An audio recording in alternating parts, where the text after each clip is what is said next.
Shalom Bapak-Bapak, Ibu-Ibu, Saudara-saudari sekalian dalam Tuhan Yesus. Jumpa kembali kita di dalam Safir, sharing firman pada bacaan hari ini, tanggal 3 Agustus tahun 2025. Perkenalkan, nama saya Hendra Kusuma. Saya mau mengajak sahabat Safir bersama-sama merenungkan apa yang Tuhan Yesus ingin sampaikan kepada kita melalui firman-Nya di dalam bacaan pada hari ini. Di dalam bacaan hari ini ada dua perikop yang penting yang perlu kita renungkan bersama, yaitu mengenai manusia baru dan mengenai orang kaya yang bodoh. Dan kedua hal tersebut sangat penting dan sangat berhubungan satu sama lain. Marilah kita bahas terlebih dahulu perikop mengenai orang kaya yang bodoh. Perumpamaan orang kaya yang bodoh yang Yesus sampaikan adalah mengajak kita untuk introspeksi diri. Pertama, waspadalah terhadap segala ketamakan. Ketamakan adalah salah satu dari 7 dosa pokok gereja Katolik. Kedua, jangan bergantung kepada harta duniawi karena sifatnya tidak kekal. Tuhan Yesus di dalam firman-Nya mengatakan bahwa di bumi ngengat dan karat merusakkannya dan pencuri membongkar serta mencurinya. Ketiga, fokus hidup kita tidak untuk diri sendiri, melainkan kepada Tuhan Yesus. Jika kita menginginkan kehidupan yang berimbang, kita harus menempatkan Tuhan Yesus sebagai pusat di dalam kehidupan kita.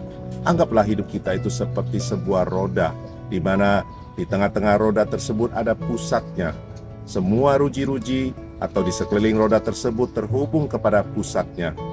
Apakah yang dimaksud dengan ruji-ruji tersebut?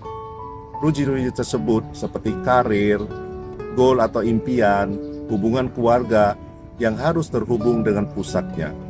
Menjadi pertanyaan, bagaimana jadinya jika ada ruji-ruji yang terlepas dari pusatnya?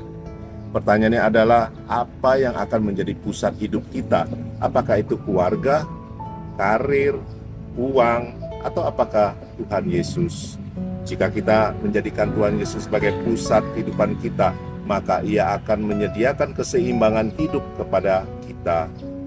Tuhan Yesus di dalam firman-Nya di Lukas 12 ayat 20-21 mengatakan, tetapi firman Allah kepadanya, hai engkau orang bodoh, pada malam ini juga jiwamu akan diambil daripadamu, dan apa yang telah kau sediakan untuk siapakah itu nanti? Demikianlah jadinya dengan orang yang mengumpulkan harta bagi dirinya sendiri, jikalau ia tidak kaya di hadapan Allah. Melalui firman-Nya itu, Tuhan Yesus mengajak kita untuk tidak egois, tidak mementingkan diri sendiri, melainkan berbagi, berbela rasa, dan peduli kepada mereka yang membutuhkan uluran tangan kasih. Dengan memberi berarti ada kemurahan hati, yang adalah bagian daripada kasih. Tuhan Yesus mengajak kita untuk memikirkan perkara yang di atas, bukan yang di bumi. Mengumpulkan harta surgawi menjadikan kita kaya di hadapan Allah. Bagaimana caranya mengumpulkan harta surgawi dan menjadi kaya di hadapan Allah? Pertama, mendekatlah kepada Tuhan Yesus, maka Ia akan mendekat kepadamu. Kedua, minta pertolongan Roh Kudus memampukan kita menjadi manusia baru yang terus diperbaharui akal budi, iman, dan kasih. Tiga, datang kepada Tuhan Yesus setiap hari, mengenal Dia melalui firman-Nya dengan membaca kitab suci setiap hari, merenungkan firman-Nya, dan yang terpenting adalah menjadi pelaku firman-Nya. Menjadi pertanyaan, mengapa kita harus menjadi pelaku firman? Mengapa kita harus melakukan firman Tuhan?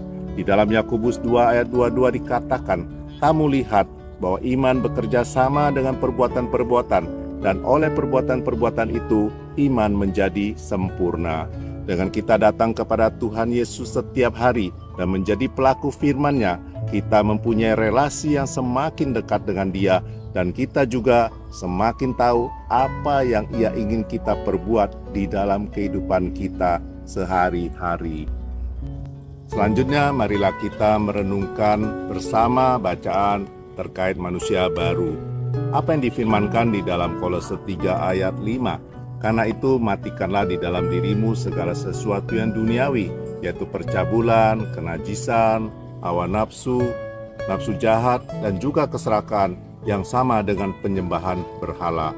Kemudian di dalam Kolose 3 ayat 8 dikatakan, tetapi sekarang buanglah semuanya ini, yaitu marah, geram, kejahatan, fitnah, dan kata-kata kotor yang keluar dari mulutmu.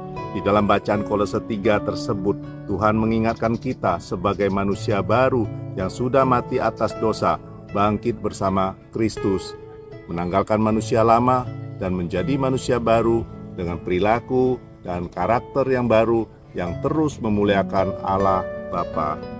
Semoga melalui perenungan firman Tuhan ini, kita terus belajar dan bertumbuh menjadi pribadi yang mencintai dan mengasihi Tuhan Yesus, sehingga orang lain yang melihat diri kita, mereka melihat Tuhan Yesus yang ada di dalam diri kita masing-masing. Berkat Tuhan senantiasa menyertai kita semua. Sampai jumpa di Safir berikutnya. Tuhan Yesus memberkati kita semua. Amin.